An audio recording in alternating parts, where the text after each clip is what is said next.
ஒரு ஜனநாயகத்தை ஒரு குழி தோண்டி புதைக்கின்ற ஒரு செயலிலே ஒரு வல்லமை பெற்ற ஒரு கட்சி என்று சொன்னால் அது இந்த ஆளும் இந்த திராவிட முன்னேற்ற கழக கட்சி தான்.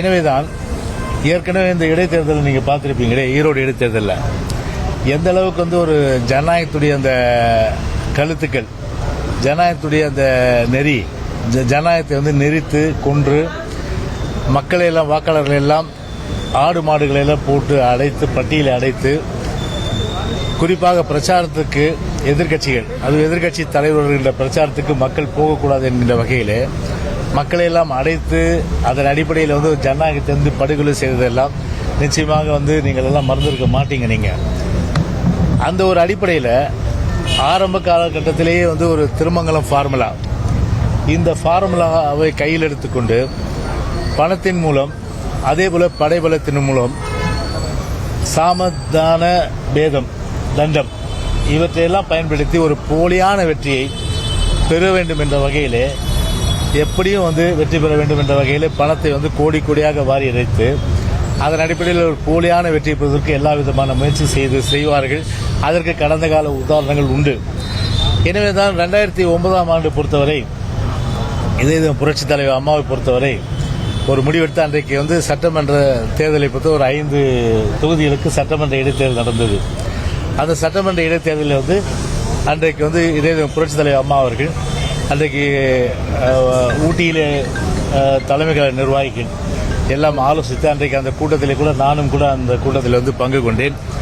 அதன் அடிப்படையில் அன்றைக்கு அந்த 5 சட்டமன்ற தேர்தலையும் இந்த திமுக ஆட்சியில் இருக்கின்ற வரை ஒரு தேர்தல் என்பது ஒரு சுதந்திரமாக நடைபெறாது, ஒரு அராஜகத்தை எல்லாம் கட்டவிழ்த்து விடும். அது மட்டுமல்ல, பணபலம் படைவெல்லாம் உபயோகித்து ஒரு போலியான வெற்றியை பெறுவார்கள். எனவே நாம் புறக்கணிப்பதுதான் சரியான ஒரு தீர்வு, ஜனநாயகத்துடைய சரியான தீர்வு என்பதை அன்றைக்கு முடிவு செய்து அதன் அடிப்படையில் அன்றைக்கு அம்மா அவர்கள் அன்றைக்கு தேர்தலை 5 சட்டமன்ற தேர்தலை இடைத்தேர்தலை புறக்கணித்தார்கள். எனவே இன்றைக்கு நம்முடைய கழக பொதுச்செயலாளருடைய தலைமையிலே இன்றைக்கு மூத்த தலைமை கழகத்துடைய நிர்வாகிகள் ஒன்று கூடி விவாதித்தோம். விவாதத்தின் அடிப்படையிலே ஒட்டுமொத்தமாக ஒரு கருத்து, எப்படி இருந்தாலும் சரி இந்த இடைத்தேர்தலில் ஆளுங்கட்சி, குறிப்பாக திராவிட முன்னேற்ற கழக ஆளும் கட்சி அராஜகத்தையும் அநியாயங்களையும் கட்டவிழ்த்துவிட்டு ஒரு போலியான வெற்றியை நிச்சயமாக அவர்கள் பெறுவதற்குண்டான எல்லா விதமான முயற்சியை அதில், அதாவது பணம் பாதாள வரல பாயன்னுவாங்க, அது மாதிரி பணத்தை முழுமையாக செலவு செய்து ஒரு போலியான வெற்றியை பெறுவார்கள். எனவே அந்த ஒரு அடிப்படையில் ஜனநாயக ரீதியாக இந்த தேர்தல் நடைபெறாது. ஈரோட்டில் அவ்வளோ பெரிய அளவுக்கு நாங்கள் சென்னையில் இருந்து கொண்டு தேர்தல் கமிஷன் கம்ப்ளைண்ட் கொடுத்தோம். அதே போல அங்கே மாவட்டத்திலேயே கம்ப்ளைண்ட் கொடுத்தோம், எலெக்ஷன் கலெக்டர் கிட்ட, மாவட்ட ஆட்சியர் கிட்ட. இதை மாதிரி அராஜகம்லாம் நடக்குது. ஒரு நடவடிக்கை கூட அன்னைக்கு 10 எலெக்ஷன் கமிஷன் எடுக்கல அன்னைக்கு.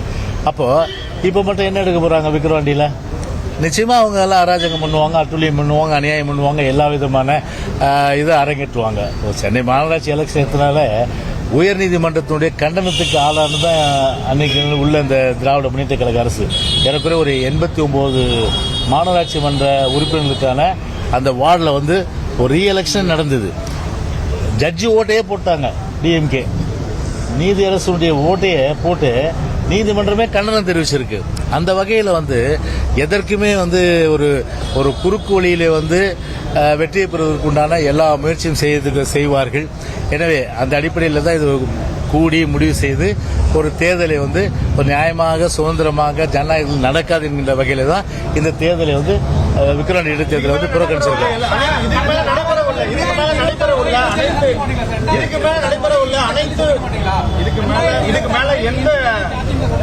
என்னங்க இப்போ அறிக்கை உங்களுக்கு கொடுத்துருக்காரு பொதுச்செயலாளர். அறிக்கை படிச்சுங்களா இல்லையா? ஆமா, விக்கிரவாண்டி இப்போ பொறுத்தவரை விக்கிரவாண்டி சட்டமன்ற இடைத்தேர்தல் அது குறித்து புறக்கணிப்பதாகத்தான் அந்த அறிக்கையை. அதனால இப்போதைக்கு பாத்தீங்கன்னா இந்த கருத்தை நான் சொல்ல முடியும். அதெல்லாம் ஏங்க 2009 அம்மா 5 தொகுதி புறக்கணிச்சாங்க.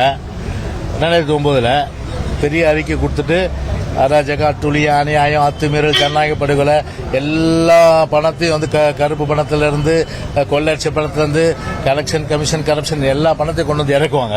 இப்படியெல்லாம் வெற்றி பெறுவாங்க. அப்படியெல்லாம் சொல்லிட்டு அன்னைக்கு பார்ட்டிசிபேட் பண்ணல. அன்னைக்கு அது மாதிரி தான் நடந்தது. அன்னைக்கு அதுக்காக 2011 ஆட்சிக்கு வராம போயிட்டோமா? 2009 வந்து ஆட்சிக்கு வராம போயிட்டோமா? 2009 வந்து இடைத்தேர்தல் புறக்கணிச்சோம்.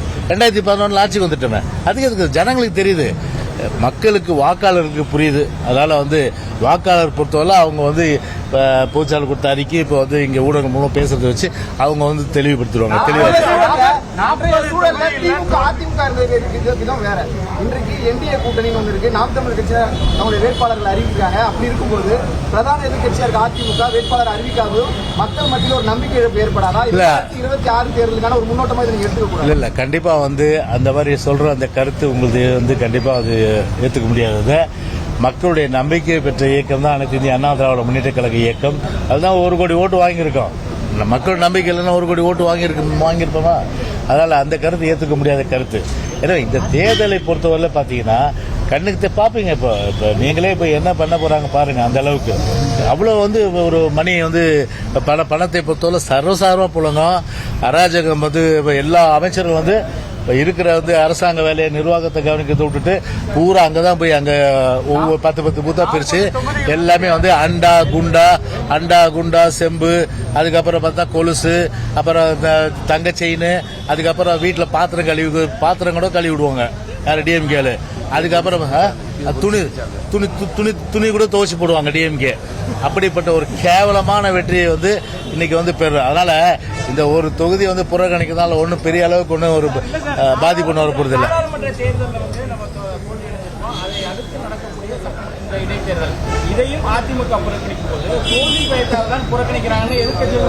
இல்ல ஏங்க, அவங்க 1000 விமர்சனம் பண்ணுவாங்க. நிதர்சனத்தை பார்க்கணும். நிதர்சனம் என்ன?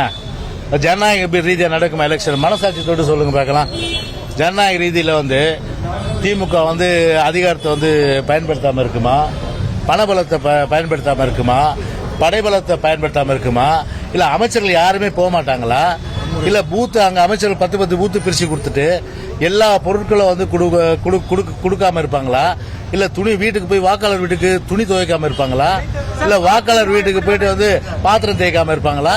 இப்படி வந்து வெற்றியை பெறணுன்றதுக்காக எவ்வளவு அளவுக்கு கீழே இறங்கி ஒரு ஜனநாயக வந்து படுகொலை செய்ய முடியுமோ அந்த அளவுக்கு படுகொலை செய்கின்ற ஒரு இயக்கம் தான் இந்த திராவிட முன்னேற்ற கழகம்.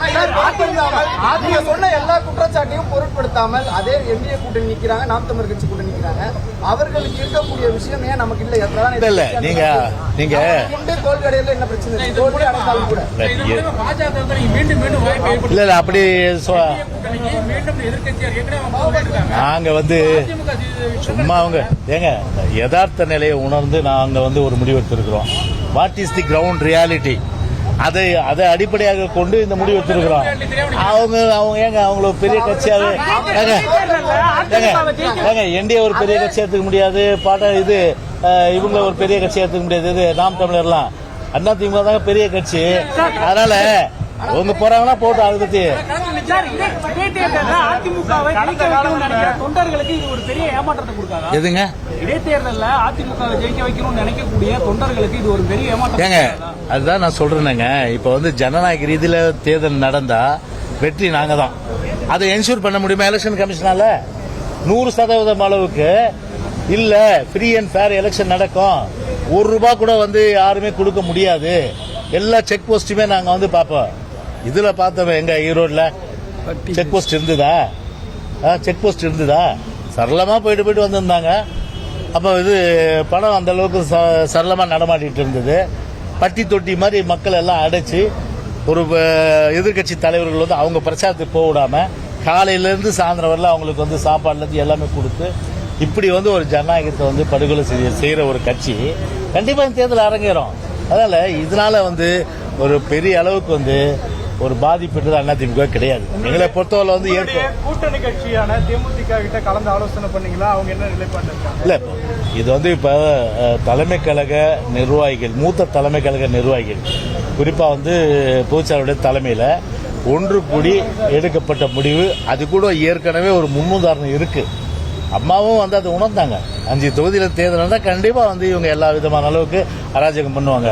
அராஜகம் வன்முறை கட்சினா திமுக அதை அரங்கேற்றுவாங்க. அது அப்படியே ஆ?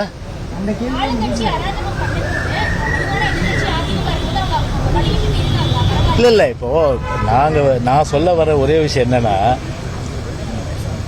டிஎம்கே நிக்குது, அவங்கள எடுத்து இன்னொரு கட்சி நிக்குது, அதை பத்தி எங்களுக்கு பிரச்சனை இல்லை. எங்களை பொறுத்தவரையில் வந்து கண்கூடா வந்து ஒரு கிரவுண்ட் ரியாலிட்டி என்று சொல்லக்கூடிய ஒரு களத்துல என்ன நிலவும் அதை தான் நான் இங்க படம் பிடிச்சு காட்ட முடியும். அந்த வகையில் பார்த்தீங்கன்னா சுதந்திரமா நியாயமா நடக்காது எலெக்ஷன்.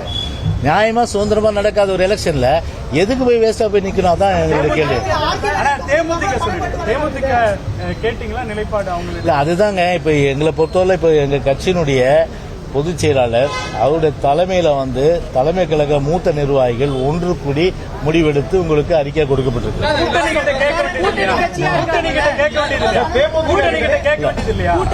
அது பொதுச் செயலாளர் வந்து பேசியிருக்கலாம், அது குறித்து எனக்கு தெரியாத தகவல்.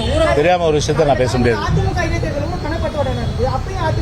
எப்போ நாங்க பணத்து மேல நம்பிக்கை இருக்கிறதுல என்னைக்கும் எப்ப சொல்றீங்க? நாங்க வந்து ஜனநாயகத்தை நம்புறவங்க, புரியுதுங்களா? திமுக அராஜகத்தை நம்புது. எனவே அந்த வகையில பாத்தீங்கன்னா ஒரு அராஜக பேர்வழிகள் இந்த இது வந்து தமிழ்நாட்டை பொறுத்தவரை வந்து ஒவ்வொரு இடைத்தேர்தலில் கண்டிப்பா அராஜகத்தை அரங்கேற்றுவாங்க. அந்த வகையில தான் பார்த்தா இந்த புறக்கணிப்பு. ஓகே, செய்திகளை உடனுக்குடனும் துல்லியமாகவும் தெரிந்து கொள்ள சப்ஸ்கிரைப் பண்ணுங்க.